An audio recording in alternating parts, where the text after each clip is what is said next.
नमस्कार दोस्तों, रोजगार समाचार के पहले एपिसोड में आप सभी लोगों का स्वागत है। इसके अंतर्गत हम सभी लोग क्या करेंगे, जो विभिन्न प्रकार के अलग अलग समाचार पत्र प्रकाशित होते हैं, अगर उसमें कोई किसी भी प्रकार की वैकेंसीज को लेकर के खबर प्रकाशित होती है तो उसको लेकर के यहाँ पर बात की जाएगी। आप सभी लोगों को जानकारी दी जाएगी कि किस भर्ती को लेकर के क्या बातचीत चल रही है। तो आज के हमारे एपिसोड में कौन कौन सी खबरें रहने वाली हैं। पहली हमारी खबर है वन रक्षकों को लेकर के। अगली हमारी खबर है सीजीएल के आवेदन 22 अप्रैल से शुरू होंगे। वहीं बिहार सरकार के द्वारा कुछ नौकरियों को लेकर के बात कही गई और करीब एमटीएस के आयु आधारित पद बढ़ा दिए गए और अमूमन अब 11,518 पदों पर भर्ती होगी। तो इन्हीं को लेकर के आप लोगों को जानकारी दी जाएगी। मोटा मोटी देख लेते हैं क्या खबर है। पहली हमारी खबर है 1636 वन रक्षकों की भर्ती के लिए आयोग को प्रस्ताव भेजे गए। विधान परिषद में प्रश्न पहर के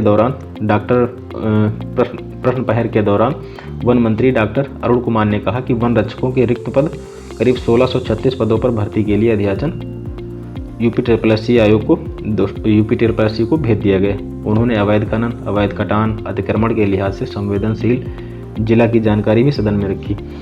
बाकी अतिरिक्त हमें बहुत ज़्यादा पढ़ने का कोई ज़रूरत है नहीं। मोटा मोटी अपनी खबर पर बात करेंगे कि 1636 वन रक्षकों की भर्ती के लिए आयोग यूपीएससी को जो क्या कहते हैं वो अध्याचन भेज दिया गया। शीघ्र ही आप लोगों को इस भर्ती से संबंधित नोटिफिकेशन देखने को मिलेगा। वन मंत्री ने कहा कि क्षेत्रीय वन अधिकारी, उत्तर प्रदेश क्षेत्रीय वन अधिकारी, वन दरोगा के पद पर पर्याप्त अधिकारी व कर्मचारी उपलब्ध हैं। उनके द्वारा यह भी बताया गया कि क्षेत्रीय वन अधिकारी और उप क्षेत्रीय वन अधिकारी, वन दरोगा की जो पद हैं पर्याप्त मात्रा में कर्मचारी उन पर उपलब्ध हैं। वन रक्षक के स्वीकृत करीब 3,913 पदों के सापेक्ष 2,277 कार्यरत, इतने लोग कार्यरत। आगे अगली हमारी खबर क्या है, अगली खबर को पढ़ लेते हैं दोस्तों। अगली हमारी खबर है सरकार लक्ष्य से अधिक 50 लाख युवाओं को नौकरी रोजगार देगी। विधानसभा में मुख्यमंत्री के द्वारा कहा गया है। तो ये हम सभी लोग ये जानते हैं कि बिहार में काफ़ी व्यापक लेवल पर भर्तियां की गई। अब इनके द्वारा कुछ और भर्तियों को लेकर के बात कही गई, तो देख लेते हैं क्या। मुख्यमंत्री नीतीश कुमार ने कहा कि वर्ष 2020 में हम लोगों ने 10 लाख सरकारी नौकरी देने का लक्ष्य रखा, जिसे बाद में बढ़ा करके 12 लाख कर दिया गया। वहीं 10 लाख लोगों को रोजगार देने के लक्ष्य के विरुद्ध 24 लाख युवाओं को रोजगार उपलब्ध करा दिया गया। इस साल लक्ष्य से अधिक 50 लाख युवाओं को नौकरी और रोजगार दे देंगे। इनमें 12 लाख सरकारी नौकरी और 38 लाख लोगों को रोजगार शामिल। अब तक अमूमन 9.35 लाख लोगों को सरकारी नौकरी दे दी गई। मुख्यमंत्री ने 2005 से अब तक विभिन्न क्षेत्रों में किए गए कार्यों का विस्तार सदन में रखा, तो इससे हमारा कोई लेना देना है नहीं। कहने का तात्पर्य इनके द्वारा 50 लाख युवाओं को नौकरी देने का लक्ष्य रखा गया है। तो देखते हैं आगे क्या होता है, कौन कौन सी वैकेंसीज को लेकर के वो नोटिफिकेशन वगैरह जारी किए जाते हैं। अभी तो खैर हाल ही में शिक्षक भर्ती को लेकर के काफ़ी जोरों शोरों पर चर्चा है, तो आगे इंतजार करते हैं, देखते हैं क्या होता है। अगली हमारी खबर है दोस्तों एमटीएस के आयु आधारित पद बढ़े। अब अमूमन 11,518 पदों पर भर्ती की जाएगी।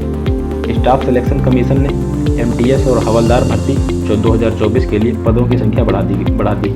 इस संबंध में एसएससी ने ऑफिशियल वेबसाइट sscgovernment.in पर नोटिस जारी किया है। अब मल्टीटास्किंग स्टाफ और हवलदार के कुल 11,518 पदों पर भर्ती की जाएगी। इनमें से एमटीएस पदों के लिए 8,079 वैकेंसीज हैं। सीबीआईसी और सीबीएन विभाग में हवलदार के लिए 3,439 पद खाली, जबकि इससे पहले इस भर्ती के लिए 9,583 पदों की घोषणा की गई थी।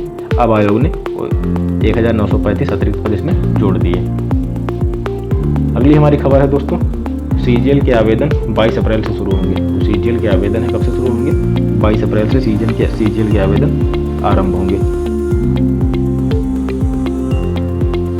एसएससी अगले महीने ही कई भर्तियों की परीक्षाओं के लिए आवेदन लेगा। 22 अप्रैल से कंबाइंड ग्रेजुएट लेवल एग्जाम 2025 के आवेदन शुरू होंगे। किसी मान्यता प्राप्त विश्वविद्यालय से स्नातक पास और 18 साल या अधिक आयु के जो युवा इसमें 21 मई तक आवेदन कर सकेंगे।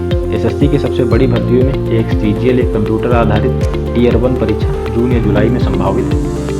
दिल्ली पुलिस और सेंट्रल आर्म्ड पुलिस फोर्स में एसआई भर्ती 2025 के लिए आवेदन 16 मई से 14 जून तक लिए जाएंगे और कंप्यूटर आधारित परीक्षा जुलाई या अगस्त में होगी। इसे मान्यता प्राप्त बोर्ड से गणित और विज्ञापन में 12वीं पास युवाओं के लिए combined higher secondary level exam 2025 के आवेदन 27 मई से 25 जून तक लिए जाएंगे। इसकी परीक्षा भी जुलाई अगस्त में संभावित है। उसके बाद मल्टीटास्किंग स्टाफ और central board of indirect taxes एवं सेंट्रल ब्यूरो ऑफ नारकोटिक्स में हवलदार भर्ती 2025 के लिए 26 जून से 25 जुलाई तक आवेदन लिए जाएंगे। तो ये कुछ विभिन्न समाचार पत्रों में प्रकाशित खबरें थी, उन पर हम सभी लोगों ने बात किया। अगर आपको हमारा वीडियो पसंद आया हो तो दोस्तों चैनल को सब्सक्राइब करना बिल्कुल भी ना भूलें और अतिरिक्त कुछ अगले दिन महत्वपूर्ण खबरों के साथ मिलते हैं। धन्यवाद।